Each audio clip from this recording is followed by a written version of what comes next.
Gálatas capítulo 5 versículos 7 al 12. Vosotros corríais bien. ¿Quién os estorbó para no obedecer a la verdad? Esta persuasión no procede de aquel que os llama. Un poco de levadura leuda toda la masa. Yo confío respecto de vosotros en el Señor que no pensaréis de otro modo más. El que os perturba llevará la sentencia quien quiera que sea. Y yo, hermanos, si aún predico la circuncisión, ¿por qué padezco persecución todavía? En tal caso sea quitado el tropiezo de la cruz. Ojalá se mutilasen los que os perturban.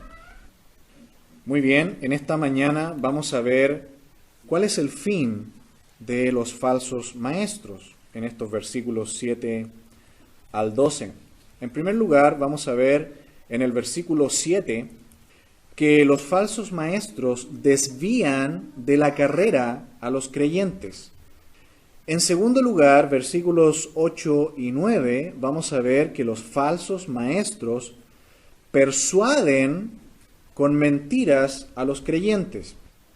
En tercer lugar, vamos a ver en el versículo 10 que la sentencia de los falsos maestros es segura. Y finalmente, versículos 11 y 12, vamos a ver que los falsos maestros malinterpretan las Escrituras y atacan a los verdaderos líderes de las iglesias. Muy bien, con la ayuda del Señor entonces vamos a ver esto en esta mañana y hemos visto hasta aquí que esta epístola, la epístola de Pablo a las iglesias en Galacia, es la epístola que nos presenta qué es el Evangelio, ¿cierto? La pureza del Evangelio y cómo el poder transformador de la gracia de Dios produce en la vida del creyente el fruto del Espíritu. Hemos dicho hasta aquí, ¿qué es el Evangelio? Una palabra conocida que muchos usan. Bueno, proviene de la palabra griega euangelion. Euangelion se compone de dos palabras. Primero la palabra eu, que significa bien o bueno, y angelion, que significa mensaje. Así que, ¿qué es el Evangelio? El buen mensaje o las buenas noticias. ¿La buena noticia cuál es? Dios es la buena noticia. Dios es el Evangelio. ¿Y cuál es esta buena noticia? ¿Cuál es este Evangelio? Bueno, acompáñeme sin perder Gálatas, 1 Corintios, capítulo 15, donde Pablo nos explica qué es el Evangelio. El Evangelio, vamos a ver, es una persona, es Dios. Dios el Padre, al ver a la humanidad caída, recuerda que allí en Génesis capítulo 3, el hombre decidió hacer su propia voluntad y desobedeció a Dios. Adán y Eva pecaron en contra de Dios y en ese momento, dice el apóstol Pablo también allí en Romanos, que entró el pecado en la humanidad, pasó a todos los hombres por cuanto todos pecaron. Y todos nosotros, delante de Dios, somos culpables. Tenemos una mancha en nuestro corazón que se llama pecado. No hay ninguno justo, ni aun uno, dice Pablo en Romanos 3. No hay quien haga lo bueno, ni siquiera uno. Todos hemos pecado, por tanto estamos destituidos de la gloria de Dios. Pero ¿qué hace Dios? Nos da el Evangelio. Nos da una solución para que todo aquel que cree en Cristo no muera, mas tenga vida eterna. ¿En qué consiste este Evangelio? 1 Corintios 15:1. Además os declaro, hermanos, el Evangelio que os he predicado, el cual también recibisteis, en el cual también perseveráis. Por el cual asimismo, si retenéis la palabra que os he predicado, sois salvos si no creísteis en vano. Porque primeramente os he enseñado lo que asimismo recibí, que Cristo murió por nuestros pecados, conforme a las Escrituras, y que fue sepultado, y que resucitó al tercer día, conforme a las Escrituras, y que apareció a Cefas, y después a los 12, después apareció a más de 500 hermanos a la vez, de los cuales muchos viven aún y otros ya duermen. Este es el puro y simple Evangelio. Que Dios el Padre, al ver a la humanidad caída en pecado, decide proveer un camino de salvación, de perdón y de justificación. Envía a su Hijo Cristo Jesús, la segunda persona de la Trinidad, y por las fuerzas del Espíritu Santo, el Señor Jesucristo vivió en este mundo una vida perfecta, pura, santa. Fue juzgado injustamente, colgado en la cruz, muerto por nuestros pecados, derramó toda su sangre, murió y al tercer día resucitó. Y la palabra de Dios nos enseña que toda persona, por más santa que se crea o por más pecadora que se sienta, todos somos culpables delante de Dios. Y todo aquel que vaya a la persona y obra de Cristo con fe y arrepentimiento genuino, recibirá la vida eterna, el perdón de sus pecados y la vida eterna. Romanos capítulo 10, por favor, versículo 9. En la última parte del versículo 8 dice: esta es la palabra de fe que predicamos, que si confesares con tu boca, verso 9, que Jesús es el Señor y creyeres en tu corazón que Dios le levantó de los muertos, serás salvo. Porque con la boca se cree para justicia, pero con la boca se confiesa para salvación. Este es, hermanos amados, el maravilloso y simple evangelio de Dios. Que todo aquel que venga a Cristo, a la persona y obra de Cristo en la cruz, con arrepentimiento, entregando su vida, reconociendo que es pecador, digno del infierno, recibirá por pura gracia, es decir, gratuitamente, sin ninguna obra de por medio, la salvación. Ese es el simple evangelio que el apóstol Pablo predicó en Galacia en uno de sus viajes misioneros. Y allí se fundó entonces la iglesia en Galacia. Probablemente esta carta, la epístola a los Gálatas, es la primera quizás del apóstol Pablo. Ha pasado poco tiempo entonces desde su ministerio y sus viajes misioneros en que fundó estas iglesias y ya se han desviado. ¿Cuál es la desviación que se introdujo a las iglesias en Galacia? Bueno, unos hombres se introdujeron en la iglesia enseñando una variación del evangelio. ¿Cuál es esta simple variación que se le hace al evangelio? Agregarle, no quitarle, le agregan obras. Es decir, no es suficiente la sangre de Cristo, no es suficiente que Él haya resucitado de los muertos, no es suficiente que el Hijo haya ascendido otra vez a los cielos y esté sentado a la diestra del Padre, no es suficiente, tú también tienes que hacer algo para ser salvo. Pablo dice, ese es un falso evangelio. Efesios, capítulo 2, versículo 8, dice así: porque por gracia sois salvos por medio de la fe, y esto no de vosotros, pues es don de Dios, no por obras, para que nadie se gloríe. Porque somos hechura suya, creados en Cristo Jesús para buenas obras, las cuales Dios preparó de antemano para que anduviésemos en ellas. Muy bien, entonces, ¿cuál es este evangelio? Bueno, en primer lugar hemos dicho que el evangelio es una persona, Dios es el evangelio. ¿En qué consiste este evangelio? En que Dios el Padre ha enviado a Jesús a este mundo para morir por los pecados de todo el mundo, pecadores que estábamos perdidos, sin ninguna esperanza, y todo aquel ahora que venga con arrepentimiento y fe genuinos a la persona y obra de Cristo recibirá la salvación por pura gracia. Y aquí Pablo enseña también que solamente por fe, por gracia, nada más. No por obras para que nadie se gloríe. Es decir, nadie va a poder llegar al cielo y decir, yo estoy aquí porque yo fui bueno, o yo estoy aquí porque yo me gané esta salvación. Ese no es el evangelio. La única forma de recibir la salvación no es por obras, es solamente por la obra de Cristo en la cruz.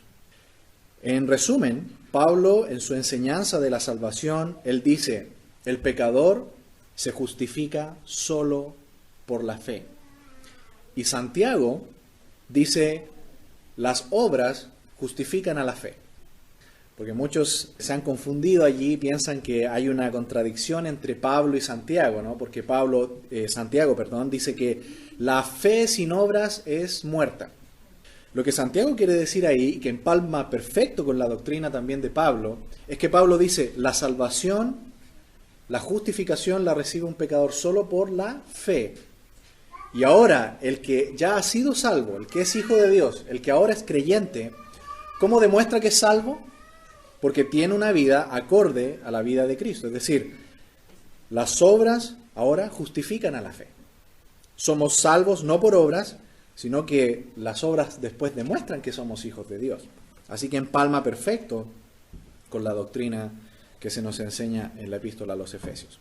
Muy bien, entonces volviendo a Gálatas, En esta mañana estamos viendo cuál es el final de estos falsos maestros que se habían introducido en la iglesia de Galacia y que habían añadido esta falsedad al evangelio puro y simple de Cristo, a tal punto que Pablo dice que es un evangelio anatema. Recuerda, capítulo 1 de Gálatas, dice en el versículo 6 del capítulo 1, estoy maravillado de que tan pronto os hayáis alejado de que os llamó por la gracia de Cristo para seguir un evangelio diferente. No que haya otros, sino que hay algunos que os perturban y quieren pervertir el evangelio de Cristo. Más si aún nosotros o un ángel del cielo os anunciare otro evangelio diferente del que os hemos anunciado, sea anatema. Es una palabra muy fuerte que significa básicamente maldito. Hemos estudiado, recuerda, los días miércoles, el libro de Josué y vimos allí que algo maldito, algo anatema, es algo digno de destrucción, es algo digno de muerte. Y que aquellos anatemas, aquellos malditos, ¿recuerda cómo eran ajusticiados? Eran colgados en un palo, muertos y sepultados al atardecer. De la misma manera, por nosotros y por nuestros pecados, nuestro Señor Jesucristo fue hecho maldición también en la cruz, colgado en un madero, muerto y sepultado por nuestros pecados. Ese es el maravilloso evangelio, sin obras, solamente por fe, por gracia en la persona y obra de Cristo. Ese es el evangelio. Bueno, en los capítulos 1 y 2 de Gálatas, Pablo hizo una historia del problema y tuvo que defenderse también porque estos falsos maestros que se introdujeron en la iglesia y que habían introducido esta variación del evangelio, estaban atacando a Pablo y decían que él no era un verdadero apóstol de Cristo. Y Pablo tiene que dedicar 2 capítulos para demostrar que él es un verdadero apóstol de Cristo, llamado por Cristo y que aprendió el evangelio directamente de Jesús, tal como los profetas del Antiguo Testamento, por revelación directa de Dios. Recuerda, por ejemplo, cuando uno empieza a leer el libro de Ezequiel, o el libro de Isaías, o el libro de Jeremías, donde dice, vino a mí palabra de Jehová diciendo. Bueno, lo que le pasó a Pablo fue exactamente igual. Dice que él recibió el evangelio directamente por medio de Cristo, revelación directa de Cristo. En el capítulo 1, versículo 12 dice, pues yo ni lo recibí ni lo aprendí de hombre alguno, sino por revelación de Jesucristo. Puesto que la acusación de estos falsos maestros era que Pablo tenía un evangelio de segunda mano, que lo había aprendido de otros, que había escuchado por ahí enseñanzas y él había enseñado este evangelio. Y que estos falsos maestros tenían el verdadero evangelio. Pablo dice, no, yo recibí el evangelio directamente de Jesucristo. Capítulos 3 y 4 vimos que para resolver el problema, Pablo, ¿cómo lo hace? Con doctrina, enseñando doctrina profunda de la palabra de Dios. Y esto, hermanos amados, es una enseñanza muy importante de que la fortaleza en la vida de un creyente, la solidez en el carácter de un creyente, la fuerza que necesitamos para enfrentar los problemas de la vida, la fuerza que necesitamos para enfrentar las decisiones de la vida, no va a venir nunca por emocionalismos, por lindas historias, por testimonios lindos de otras personas. Viene por conocer a Dios en profundidad. Pablo, en vez de contar testimonios y de agasajar a los hermanos con lindas experiencias, dedica 2 capítulos enteros a enseñarles doctrina profunda de la palabra de Dios. Porque ¿qué es lo que le da solidez a un creyente? Conocer a Dios. Si usted conoce la soberanía de Dios, la misericordia de Dios, la gracia de Dios, los atributos de Dios, el poder de Dios, el amor de Dios, eso es lo que le va a dar a usted realmente fuerza para enfrentar los problemas y las situaciones de la vida. Las otras cosas no son poder real. Pueden ser un lindo testimonio, una experiencia de otro, pero todas esas cosas son cosas de segunda mano. Lo que realmente nos va a dar fuerza es conocer profundamente a nuestro Dios. Y como vamos a ver más adelante, en Oseas 4:6, El pueblo pereció no por falta de música, por falta de reuniones, por falta de experiencias lindas, pereció por falta de conocimiento. Dios dice, yo deseo conocimiento de Dios más que sacrificios. Dios dice, conózcanme mejor. Eso les va a dar realmente profundidad y fuerza. La iglesia en este mundo puede extenderse grandemente, pero si tiene centímetros de profundidad, vamos a tener serios problemas. Lo que nos da fuerzas, hermanos amados, para la vida, para esta semana, es conocer profundamente a nuestro Dios. Y eso lo logramos solamente con leer la palabra de Dios, conocer la palabra de Dios, dedicar tiempo diario a la oración, diario con Dios. Y por fin en estos capítulos 5 y 6 de Gálatas, él va a hacer la aplicación de la doctrina que él enseñó en los capítulos 3 y 4. Los creyentes entonces van en una carrera hacia el premio. Y el premio, nosotros a veces pensamos que nuestro premio es el cielo, ¿cierto? Estar en el cielo, las calles de oro, no hay más dolor, las deudas se fueron, los problemas se acabaron. Pero ¿cuál es el verdadero premio? El verdadero premio es estar con Cristo. Él es el verdadero premio. Yo pienso que todo lo que viene con el cielo y estar en el cielo y la paz del cielo y las calles de oro son una añadidura linda, pero lo realmente hermoso es que vamos a estar con Jesús. Y yo creo que ese es el verdadero premio, estar con Cristo. Estos falsos maestros lo que estaban haciendo era decirle a los hermanos, dejen de confiar en Dios. Esa es la premisa básica del falso obrero. No te lo dice así literalmente, pero lo va a hacer de otras formas. Por ejemplo, él va a decir, deja de confiar en la Biblia como única fuente de ayuda. En lugares donde no se predica la Biblia, en lugares donde realmente son otras cosas que están buscando, experiencias, cultos espectaculares con shows y música tremenda, pero eso no es poder real. Eso puede ser una gran experiencia, elevadora incluso, pero lo que realmente le va a ayudar al creyente es su contacto con la Biblia. El Espíritu Santo, la única herramienta que tiene es la Biblia, la palabra de Dios. La Biblia es lo único que edifica, que ayuda, que convierte, que transforma. Juan 17:17 dice, santifícalos en tu verdad, tu palabra es verdad. Lo único que limpia, santifica, purifica, nos ayuda es la palabra de Dios, la Biblia. La Biblia, dicen estos falsos, es un libro aburrido, antiguo, necesitamos más que eso. Y le añaden a la iglesia vida espiritual, pero artificial. En lugares donde no se enseña la Biblia, se le añade una vida artificial a las cosas. Mucho movimiento, mucha entretención quizás, pero poca Biblia, poca solidez. Como alimentar a un niño con chicle, por ejemplo. Mucho morder, mucho movimiento, pero poco alimento. No va a haber alimento, no va a haber crecimiento. Lo que necesitamos es un equilibrio entre las cosas espirituales, las cosas de Dios, pero por sobre todo la palabra de Dios. Por eso que en estas iglesias y ambientes cristianos falsos se llena con emociones, experiencias, comidas, y cuando termina todo la gente dice, este es el poder de Dios. Pero simplemente han quedado hiperestimulados. Pero cuando llegan los problemas de la vida no saben qué hacer porque no tienen profundidad espiritual. Espiritualidad es el control de Dios en nuestras vidas, en todas las áreas de nuestras vidas, por medio del discernimiento que nos da la palabra de Dios. Cuando Satanás vino en Mateo capítulo 4 a tentar al Señor Jesucristo, ¿cómo respondía al Señor? Escrito está. Continuamente le respondió, escrito está. En el fondo, ¿qué le estaba diciendo? La Biblia dice tal cosa. La Biblia dice esto. La Biblia dice. El Señor Jesús, ¿qué es lo único que nos ayuda a ser fuertes, a ser firmes? Confiar en la palabra de Dios. En segundo lugar, lo que hacen estos falsos es decir, confía en las riquezas que Dios te dará. En el fondo, ponen las riquezas como fondo.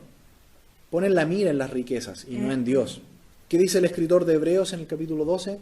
Poned la mira en Jesús, el autor y consumador de la fe. Y en tercer lugar, lo que estos falsos hacen es, confía en mí, la palabra del siervo. la palabra de este hombre llena de sus decisiones, de su visión, pero no de la Biblia. Silencian a Dios, silencian al Espíritu Santo, pues ellos deciden qué hablar y cuándo hablar, y muchas veces sus mensajes son solamente palabras de hombres y no de Dios. Y hemos visto que Dios bendice solo su palabra, no la nuestra. Por eso, hermanos amados, en este pasaje lo que vamos a hacer es buscar qué es lo que dice Dios. Y en primer lugar, versículo 7 de Gálatas capítulo 4, dice: vosotros corríais bien. ¿Quién os estorbó para no obedecer a la verdad? En primer lugar, los falsos maestros que se habían introducido en esta iglesia desvían a los creyentes de la carrera.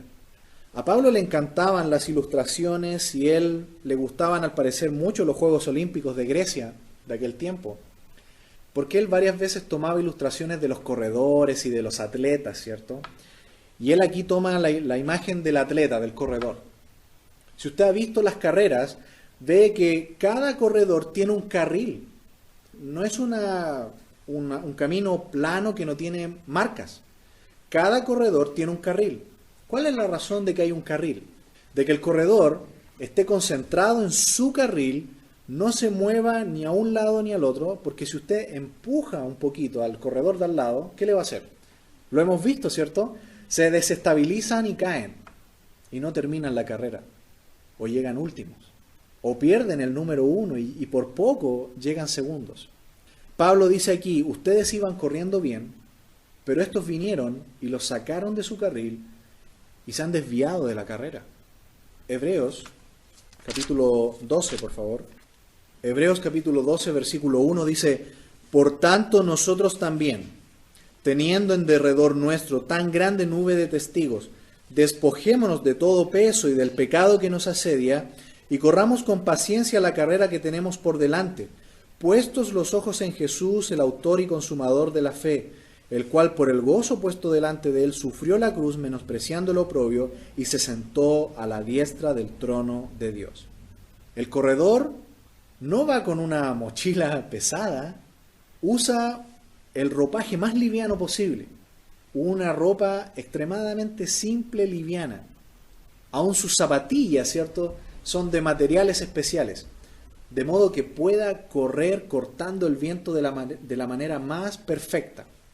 Por eso él dice: quítense de todo peso, corriendo ¿hacia dónde? ¿Cuál es la meta? Jesús es la meta. Y hermanos amados, la carrera del creyente no es una carrera entre nosotros. Algunos piensan que tenemos que superarnos y luchar entre nosotros. ¿Quién es mejor creyente o algo así? No, no, no. La carrera del creyente es una carrera donde estamos solos. Es una pista donde estamos solos. El corredor con el que nosotros estamos compitiendo es realmente contra nosotros mismos.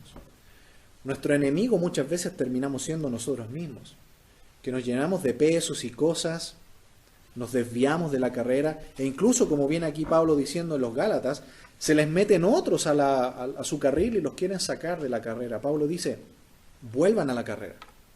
Nuestra meta es maravillosa, es Jesús, nuestro Salvador, el que nos dio la vida eterna, el que nos perdonó nuestros pecados, el que nos ha librado de la condenación eterna en el infierno. ¿Por qué pierden su tiempo con estas personas que les desvían de la carrera? Pongan sus ojos y su mirada en el Señor Jesucristo. Por favor, 2 Timoteo capítulo 4. Hablando sobre el mismo tema, Pablo le dice a uno de sus discípulos más amados, Timoteo, que su muerte ya está cercana. Pablo está preso en Roma, va a ser muerto por el Evangelio. Según la tradición, se nos dice que murió decapitado en la Vía Ostia en Roma. Y Pablo escribe su última carta para animar a su discípulo Timoteo y le dice, versículo 1, te encarezco delante de Dios y del Señor Jesucristo, que juzgará a los vivos y a los muertos en su manifestación y en su reino. ¿Cuál es la orden que le da? Que prediques tus ideas, tu visión, tus testimonios. Predica solo la palabra. Que instes a tiempo y fuera de tiempo, redarguye, reprende, exhorta con toda paciencia y doctrina, porque vendrá tiempo cuando no sufrirán la sana doctrina, sino que teniendo comezón de oír se amontonarán maestros conforme a sus propias concupiscencias. Concupiscencia significa malos pensamientos, y apartarán de la verdad el oído y se volverán a las fábulas. Pero tú, sé sobrio en todo, soporta las aflicciones, haz obra de evangelista, cumple tu ministerio, porque yo ya estoy para ser sacrificado y el tiempo de mi partida está cercano. He peleado la buena batalla, he acabado la carrera, he guardado la fe. Por lo demás, me está guardada la corona de justicia, la cual me dará el Señor, juez justo en aquel día, y no solo a mí, sino también a todos los que aman su venida. He acabado, ¿qué cosa? La carrera. ¿Cómo se hace eso? Poniendo nuestra mira en los hombres que quizás muchas veces nos traicionan, nos desaniman. Si hacemos eso, claro, vamos a terminar desanimados y fuera de la carrera y alejados de Dios. ¿Qué tenemos que hacer? Poner nuestra mira en el Señor. Él es perfecto. Nosotros fallamos y caemos. Nuestra carrera cristiana va en un carril y vamos solos. Nuestro enemigo somos nosotros mismos. No le echemos la culpa a otros. Nuestra responsabilidad es delante del Señor. ¿Recuerdan cuando Pablo habla de hijos adoptados? Ahí la palabra griega para hijo no es bebé, ¿cierto? No es un bebé recién nacido como la palabra que usa Pedro en 1 de Pedro 2:2. Brefo es la palabra griega para bebé, pero en griego la palabra para hijo aquí es huios, hijo adulto. Es decir, cuando nosotros entramos a la familia de Dios, entramos sí inexpertos, con poco conocimiento de la palabra de Dios, pero entramos como hijos adultos responsables, con plenas responsabilidades delante de Dios. No debemos excusarnos entonces como los niños pequeños que le echan la culpa al hermanito menor o al hermanito mayor de que me porto mal por culpa de él. Somos hijos adultos en la familia de Dios con plenas responsabilidades delante de nuestro Padre. Por lo tanto, ¿qué tenemos que hacer? Llenarnos de la palabra de Dios. No descuidar la comunión con Dios por medio de la palabra y de la oración. No descuidar el congregarnos, puesto que la comunión con otros hermanos es muy importante también. El escritor de Hebreos también en el capítulo 10 dice, no se acostumbren, dice, no descuiden el congregarse, como algunos tienen por costumbre. Si usted toma un carbón encendido de una ceniza y lo aísla del calor y del fuego, ¿qué le va a pasar? Se enfría y se apaga. Por eso que Dios quiere que tengamos también esta comunión entre los hermanos, que no la descuidemos, porque tarde o temprano nos enfriamos, nos desanimamos y nos empezamos a alejar más, y este alejamiento del Señor se profundiza y se profundiza, y de repente estamos en serios problemas y decimos, Señor, tú me abandonaste, cuando en realidad el Señor siempre ha estado ahí con nosotros, simplemente esperando que nosotros nos volvamos a Él. Así que en primer lugar, versículo 7, los falsos maestros, ¿qué hacen? Desvían de la carrera a los creyentes. Nunca permitamos eso. Seamos gente de la palabra de Dios. Mientras más usted conoce la palabra de Dios, más se va a dar cuenta cuando lo quieren engañar. A los cajeros de banco los entrenan así. Cuando están aprendiendo, ¿cierto? Les pasan un fajo de billetes y lo hacen poner a contar. Y entre medio, ¿qué le ponen? Un billete falso. Porque el cajero empieza a sensibilizar sus dedos, su vista, y tiene la capacidad de darse cuenta, este billete no tiene la misma textura. Y basta con que lo mire y lo toque y dice, este billete no me gusta. Y lo ponen en la maquinita y claro, marca que es un billete falso. No necesitamos conocer todas las falsificaciones que hay para conocer más a Dios. Es mucho mejor conocer profundamente la palabra de Dios, porque al conocer profundamente la Biblia, vamos a estar alertas de que cuando nos meten un billete falso, nos damos cuenta de inmediato que es falso. Eso es lo que hacen los falsos maestros. Van a tratar de alejarle a usted de la carrera. En segundo lugar, versículos 8 y 9 de Gálatas 5, dice, esta persuasión no procede de aquel que os llama. Un poco de levadura leuda toda la masa. Es muy interesante esta palabra persuasión aquí en Gálatas, porque el Espíritu Santo a veces limita una palabra en su uso. En este caso, la palabra que se ocupa aquí, peismoné, es la palabra griega, no aparece en ninguna otra parte más del Nuevo Testamento. A veces el Espíritu Santo, en el proceso de haber inspirado la Escritura, impulsando y moviendo a hombres a escribir, limita a veces palabras y a veces otras palabras las usa mucho y son comunes. Pero esta palabra es única en todo el Nuevo Testamento y tiene que ver con la idea de la ingenuidad. Esta persuasión que hacen los falsos maestros sobre los creyentes, por supuesto, no proviene de Dios, dice Pablo aquí. No viene de Dios. Es pequeñita, igual que la levadura, que usted necesita un poquitito para afectar toda una gran masa, ¿cierto? Esa es la ilustración que él está usando. Así es el pecado, es pequeñito, pero se introduce y puede agrandarse y producir un efecto en toda la vida. Aquí está diciendo que estos falsos maestros persuaden con mentiras a los verdaderos creyentes. Para que haya ingenuidad, ¿qué tiene que haber? En primer lugar, tienen que haber dos. El ingenuo primero, por un lado, y por otro lado, el que quiere persuadir a este ingenuo. El que quiere persuadir tiene un conocimiento que el ingenuo no tiene, y además el que persuade tiene una mentira que le quiere meter al ingenuo para controlarlo. Esto es lo que quieren hacer entonces, y que hicieron estos falsos maestros, con un falso evangelio, y por otro lado, aprovechándose de la ingenuidad de los creyentes, que claramente conocían poco la palabra de Dios. Estos hermanos, lamentablemente en Galacia, tuvieron la poca prudencia de poner en el liderazgo a estas personas. Incluso, recuerdan una de las cartas del apóstol Juan, cuando habla de este hombre Diótrefes, que llegó a ser incluso un pastor de la iglesia y que era un hombre bastante duro y bastante malo. Echaba a los discípulos de Juan, no permitía que entraran en la iglesia. Así son los falsos maestros, tienen la capacidad incluso de meterse en las iglesias y de llegar arriba. Por esa razón es que una iglesia sana que va a impedir que ocurran estas cosas es una iglesia que conoce a Dios por medio de su palabra. Mientras menos conozcamos la palabra de Dios, más ingenuos somos y más mentiras vamos a creer. Con mucha astucia, Satanás le dijo a Eva, ¿con qué Dios ha dicho? Eso es lo que hace el maligno, eso es lo que hacen los falsos, ponen en duda a Dios.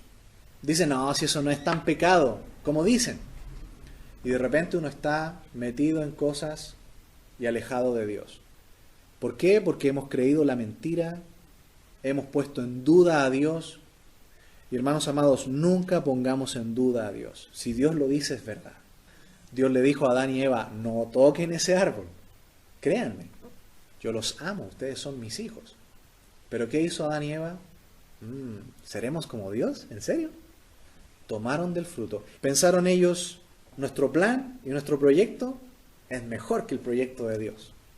Y esa es la raíz íntima del pecado. Creer que mis ideas, que mi proyecto, que mi voluntad es mejor que la de Dios. Más vale que aprendamos a conocer mejor a Dios en su palabra, porque la voluntad de Dios siempre es buena, agradable y perfecta. ¿No dice eso Romanos 12, 1 y 2? Bueno, esta persuasión de estos falsos es muy astuta. El que cae de ingenuo es porque fue influido por otro que le escondía una información errada que finalmente lo va a confundir. Así es el proceso. Por eso, hermanos amados, que debemos conocer la Biblia, si no vamos a terminar como niños ingenuos. Como dice Pablo en Efesios 4, movidos de aquí para allá por todo viento de doctrina. Recuerda, hermanos, los falsos maestros son lobos rapaces, son astutos, siempre sedientos y andan en manadas. Y cuando tienen a la presa, la despedazan. ¿No me cree? Hechos, capítulo 20. Aquí el apóstol Pablo se está despidiendo de los líderes de las iglesias en Éfeso. Y mire lo que les dice. Versículo 17. Enviando pues desde Mileto a Éfeso, hizo llamar ¿a quiénes? A los ancianos de la iglesia.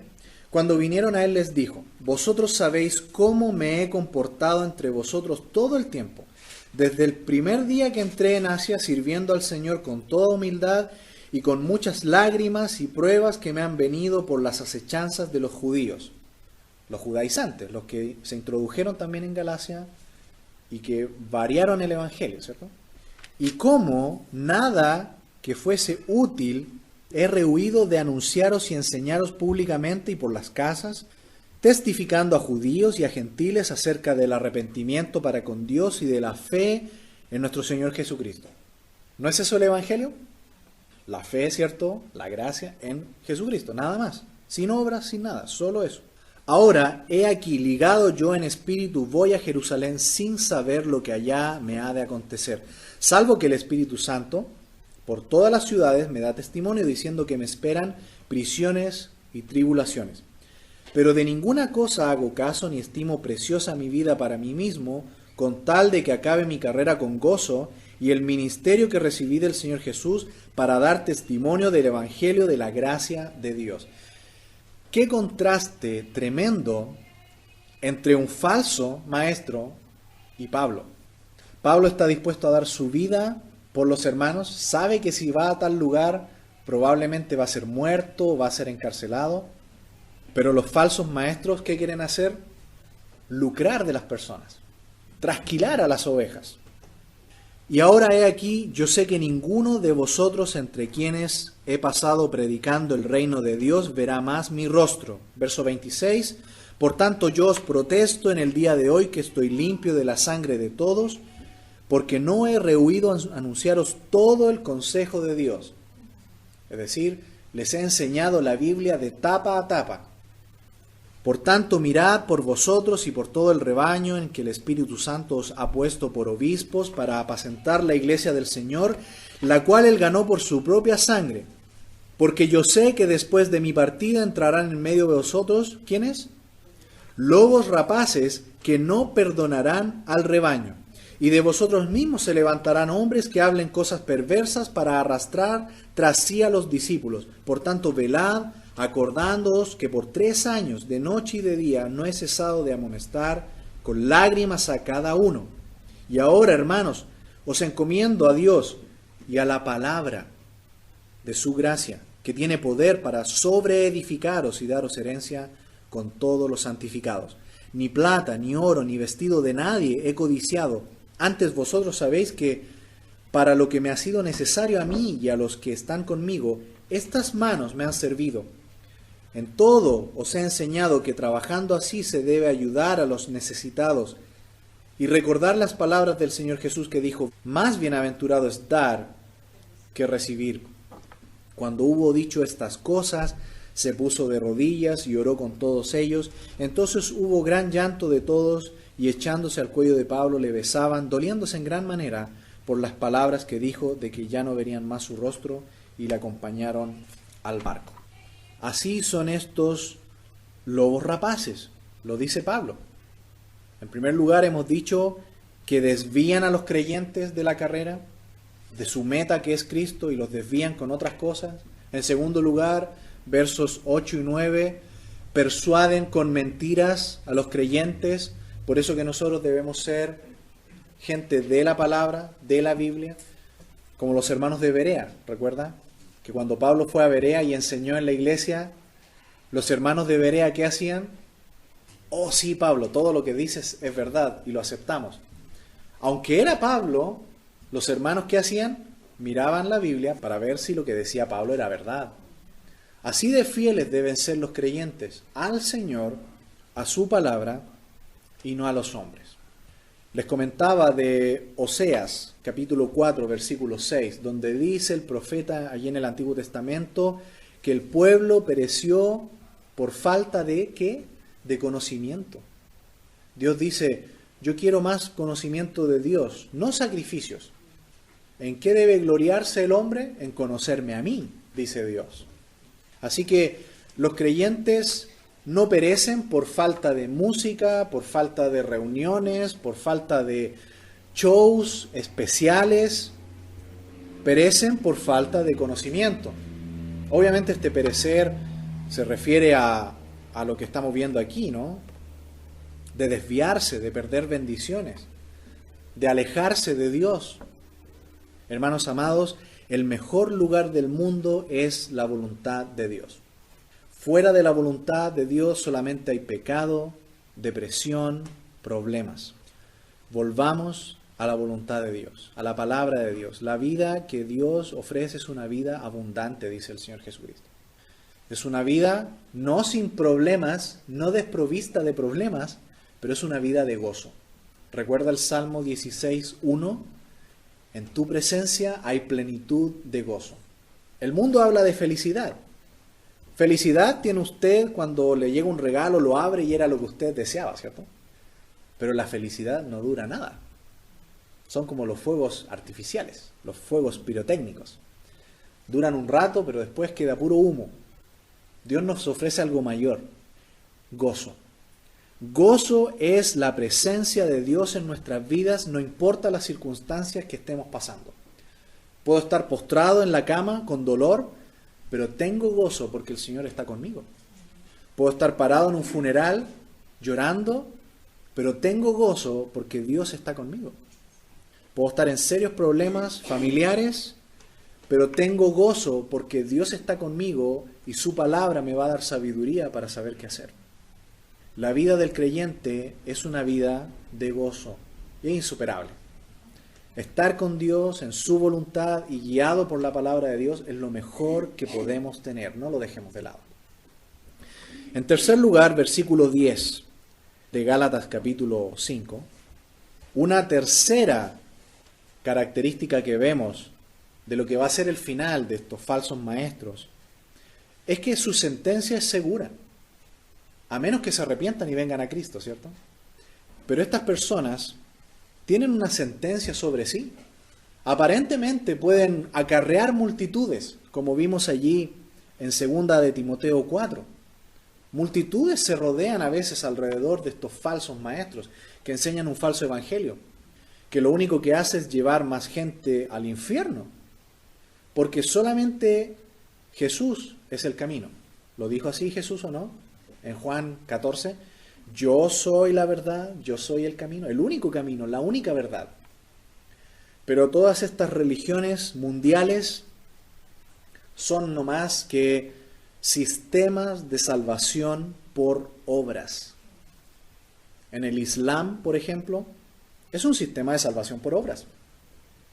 Todos estos grupos sectarios que hablan de salvación por Cristo, pero más obras, más los sacramentos, más ciertas cosas.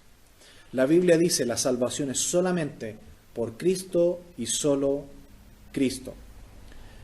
Pero estas multitudes realmente muchas veces no quieren a Dios.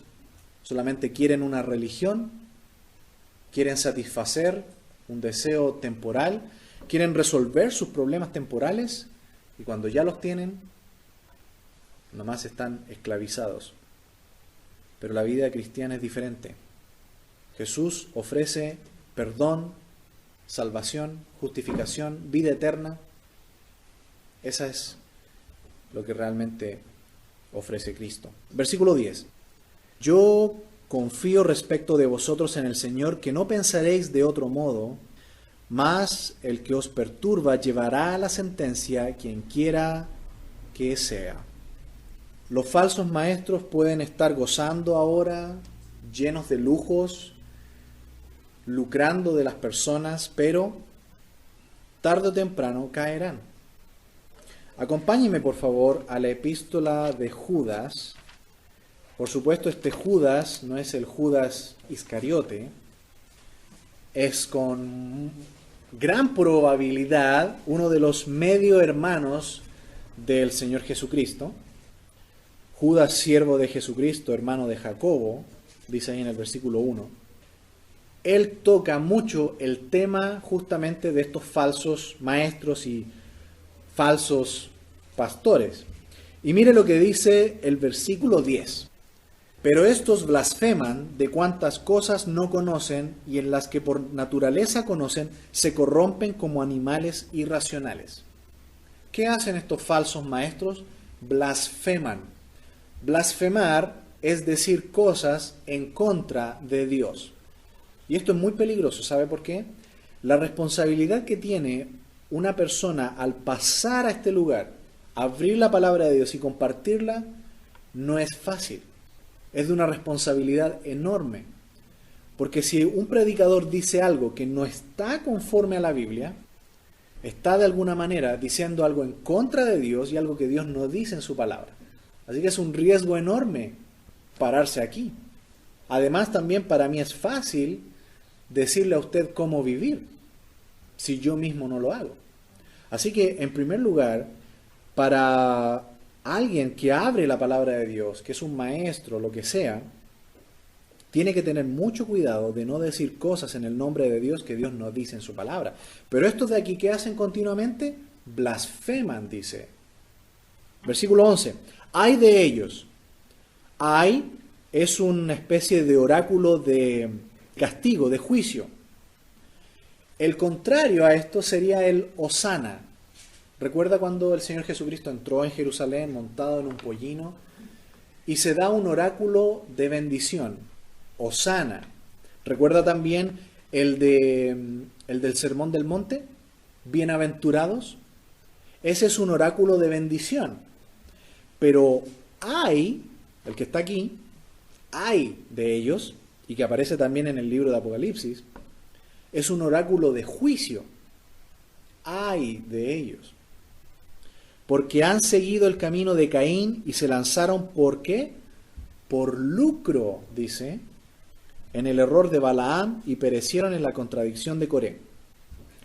Estos son manchas en vuestros ágapes que comiendo impúdicamente con vosotros se apacientan a sí mismos. Nubes sin agua, llevadas de acá para allá por los vientos, árboles otoñales sin fruto, 2 veces muertos y desarraigados. Fieras ondas del mar que espuman su propia vergüenza, estrellas errantes para las cuales está reservada eternamente la oscuridad de las tinieblas. De estos también profetizó Enoc, séptimo desde Adán, diciendo: He aquí vino el Señor con sus santas decenas de millares, para hacer juicio contra todos, y dejar convictos a todos los impíos de todas sus obras impías que han hecho impíamente, y de todas las cosas duras que los pecadores impíos han hablado contra él. Estos son murmuradores, querellosos, que andan según sus propios deseos, cuya boca habla cosas infladas, adulando a las personas para sacar provecho. Así son los falsos maestros. Quiero quedarme un poco solamente con el versículo 12. Estos son manchas en vuestros ágapes. Estas manchas, ¿sabe a qué se refiere? Cuando uno va al original, en el texto griego puede darse cuenta de algunas cosas. Cuando un barco va navegando y ve, y el agua es suficientemente limpia, si hay una mancha abajo, ¿qué quiere decir? Cuidado, probablemente estás en un área rocosa y más adelante puedes chocar con un arrecife o con una roca. Son manchas que tarde o temprano pueden derrumbar a una persona. Comiendo impúdicamente se apacientan a sí mismos. ¿Qué debe hacer un pastor? Dice el Salmo 23. Apacientan a las ovejas. Pero estos hombres se apacientan a ellos mismos. Cuando usted ve que en estos ambientes cristianos el único que prospera es el líder, es porque ahí hay un problema. Se apacientan a sí mismos. El pastor tiene en su mano una vara y un cayado. ¿Para qué es la vara?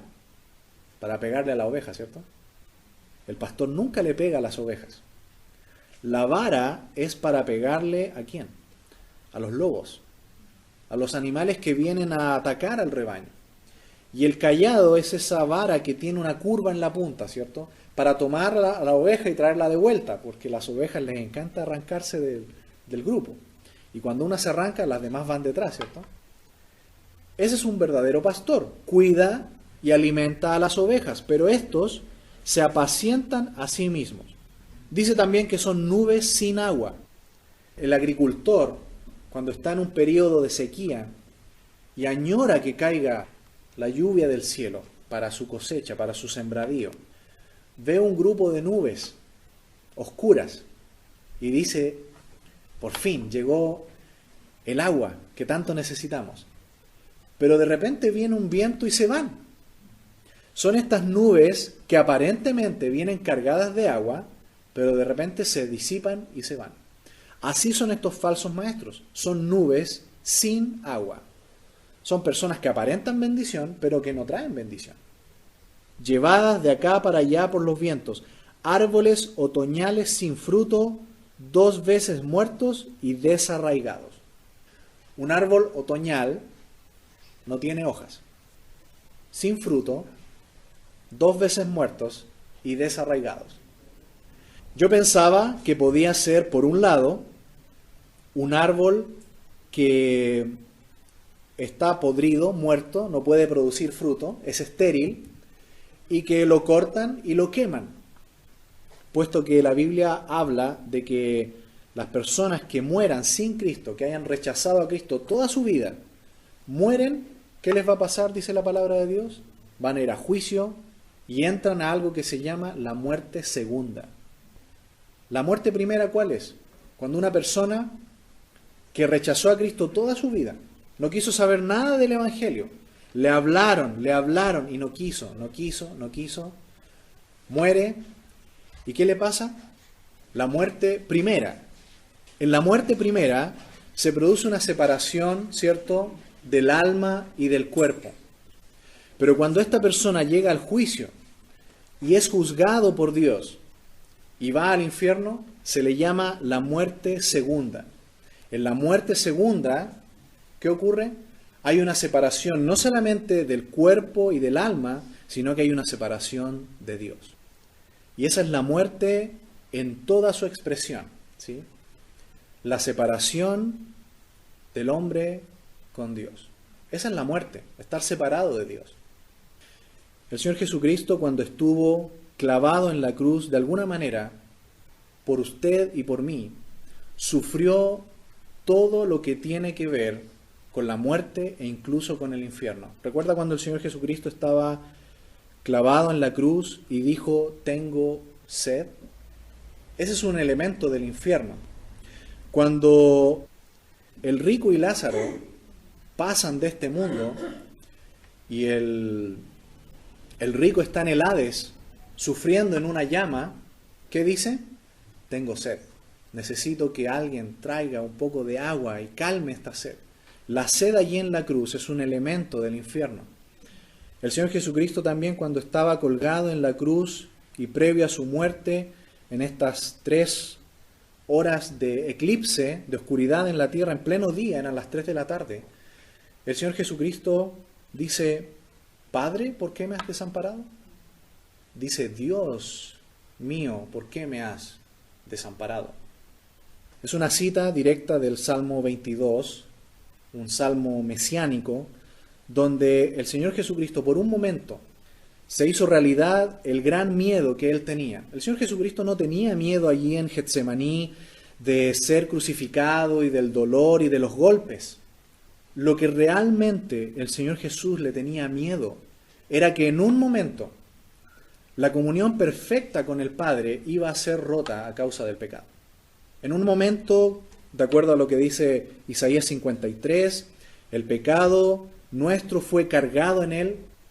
Pablo dice en Corintios que fue hecho pecado por nosotros. Y cuando el Padre mira a su Hijo clavado allí en la cruz, ¿qué es lo que ve? Ve el pecado de todos nosotros sobre él, y el Padre, ¿qué hace? Vuelve su rostro de su Hijo. Y el Padre, por un momento, desampara al Hijo. No lo abandona, lo desampara. Desamparar es más profundo que abandonar.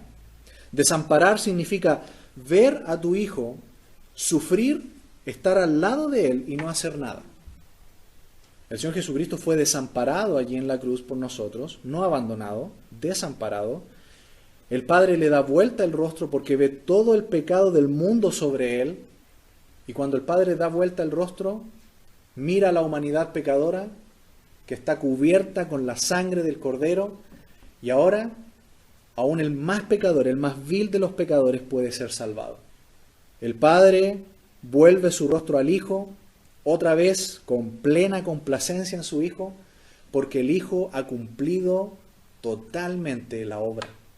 Cargó el pecado de todos nosotros, derramó su sangre, ahora su sangre preciosa está cubriendo a todo el mundo, y todo aquel que viene al Cordero puede ser salvado y limpiado y justificado de su maldad. Justificado porque somos culpables. No somos declarados inocentes, somos declarados justificados porque éramos culpables. Ese es el verdadero evangelio. Ese es el verdadero perdón que Cristo ofrece hoy a usted, si es que usted aún no ha creído en Él. Él ha hecho todo por usted para darle la salvación. Pero volviendo a Gálatas, estos falsos maestros, ¿qué hacen? Se apacientan a sí mismos, son 2 veces muertos y desarraigados. Hemos visto hasta aquí que en primer lugar, versículo 7, desvían a los verdaderos creyentes de la carrera. En segundo lugar, persuaden con mentiras a los creyentes. Y ahora en tercer lugar hemos visto en el versículo 10 que su sentencia es segura. En último lugar, versículos 11 y 12, vamos a ver que estos falsos maestros malinterpretan la Biblia y atacan a los verdaderos líderes de las iglesias. Versículo 11 de Gálatas 5, y yo, hermanos, si aún predico la circuncisión, ¿por qué padezco persecución todavía? En tal caso, se ha quitado el tropiezo de la cruz. Ojalá se mutilasen los que os perturban. La circuncisión es la señal en la carne del pacto de Abraham para con el pueblo de Israel. Dios allí en Deuteronomio 7:7 dice que Dios no escogió al linaje de Israel por ser el mejor de todos. Dice, ustedes son el más insignificante de todos los pueblos. ¿Y por qué los escogí? Para que mayor gloria sea dada al Padre. Por este linaje de Abraham en adelante, en la carne va a venir el Mesías. Para eso escogió Dios a Abraham. Porque de este linaje iba a nacer esta persona que se prometió allí en Génesis 3:15, que iba a dar una herida mortal a Satanás en la cabeza. La serpiente solamente iba a herir al Mesías en el calcañar, es decir, en el talón, en el tobillo. Una herida no mortal, pero una herida en la cabeza sí es mortal. Eso dice Génesis 3:15. Bueno, la herida fue mortal. Jesús en la cruz destruyó el imperio de la muerte y a Satanás, como le llama el escritor de Hebreos. Pero la herida que recibió el Mesías en la cruz no fue mortal, porque si bien el Señor Jesucristo padeció y murió, resucitó al tercer día.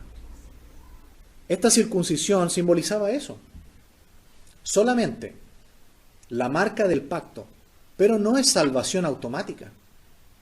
Pablo dice, alguien puede ser circuncidado, pero esa es solamente una marca en la carne. Aún así, tiene que responder personalmente por fe delante de Dios. Romanos, por favor, capítulo 2, versículo 25. Pues en verdad la circuncisión aprovecha si guardas la ley, pero si eres transgresor de la ley, tu circuncisión viene a ser incircuncisión.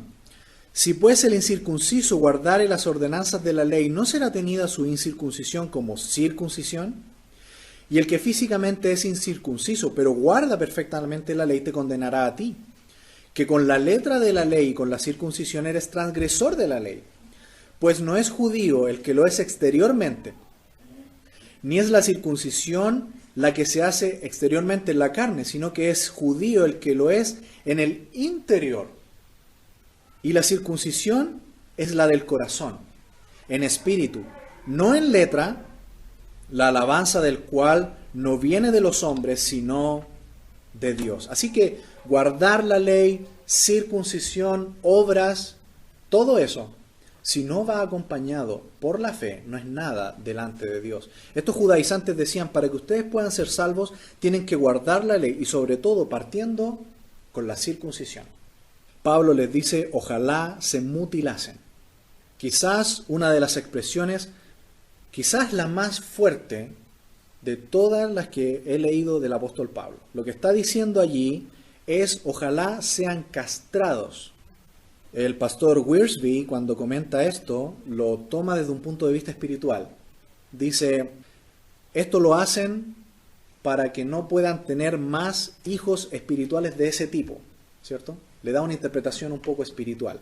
Puede ser, pero si usted recuerda, en Filipenses capítulo 3, Pablo dice que los judíos que se circuncidan y que creen que con esto pueden ser salvos, Pablo dice, se han engañado a sí mismos y solamente se han mutilado.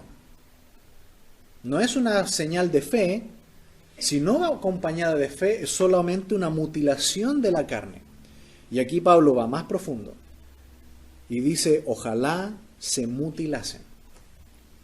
Pablo dice, si alguien quiere agregar al evangelio verdadero algo, se ha quitado el tropiezo de la cruz. Pablo dice, para el evangelio lo central es la cruz. La cruz de Cristo es el faro, la luz, el punto de referencia completo del evangelio y de toda la Biblia.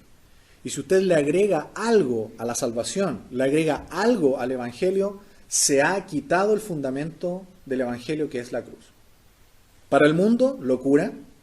Para el mundo, una insensatez. Pero para nosotros los creyentes, es sabiduría de Dios. Es gozo, y como lo vamos a ver más adelante en el capítulo 6, Pablo dice, es nuestra gloria. Por eso que Pablo le dice a los hermanos, no tomen en cuenta como lo hacen ellos. Si alguien quiere gloriarse, gloríese solamente en la cruz de Cristo. Hemos visto en esta mañana, hermanos amados, el fin de los falsos maestros. Pablo está aplicando en estos capítulos 5 y 6 la doctrina que nos enseñó en los capítulos 3 y 4. Hemos visto que estos falsos maestros que introducen una variación al evangelio, que quieren pervertir el evangelio y quieren traer división a la iglesia, que quieren traer problemas a la iglesia, van a tener un final malo. Y que por esa razón los creyentes, por tanto, no tenemos ninguna razón de seguir esos lineamientos, sino que volver a la Biblia, volver a la palabra de Dios. Vimos en primer lugar, en el versículo 7, que estos falsos desvían a los creyentes de la carrera. Los creyentes debemos seguir fijos nuestros ojos en la meta. La meta no es un premio para nosotros, la meta es Jesús mismo. Y el premio es Jesús mismo. Se nos va a dar esa corona. En griego es interesante que no es la palabra diadema, la corona de un rey. La palabra ahí es estéfano, una guirnalda, ¿cierto? Como la que recibían los ganadores en los Juegos Olímpicos.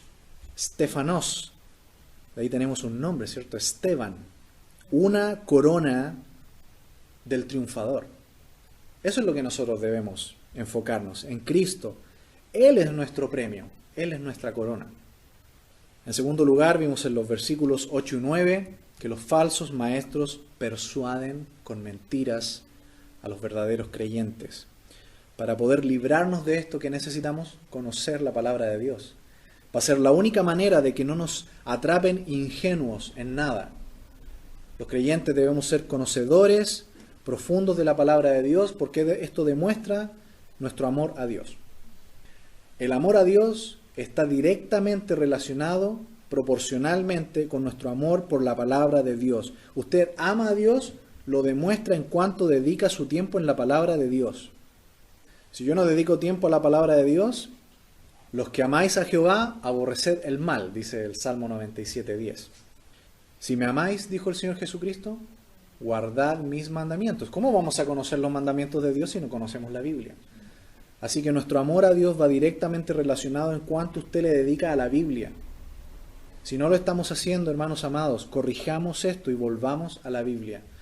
Es la única herramienta que el Espíritu Santo usa para edificarnos, para fortalecernos, para darnos solidez espiritual. De otro modo, solo va a haber problemas y una vida cristiana llena de dificultades. En tercer lugar, vimos en el versículo 10 que estos falsos maestros tienen una sentencia asegurada. Por esa razón tenemos que seguirles ni ponerles atención, sino solo a la palabra de Dios. Y en último lugar vimos que malinterpretan las Escrituras y atacan a los verdaderos líderes de las iglesias. Esa es una de las técnicas que ellos usan. Siempre que usted venga una persona a criticar a un líder de la iglesia o que le viene con chismes de otros hermanos, líderes, de pastores, tenga cuidado. Eso no es de creyentes.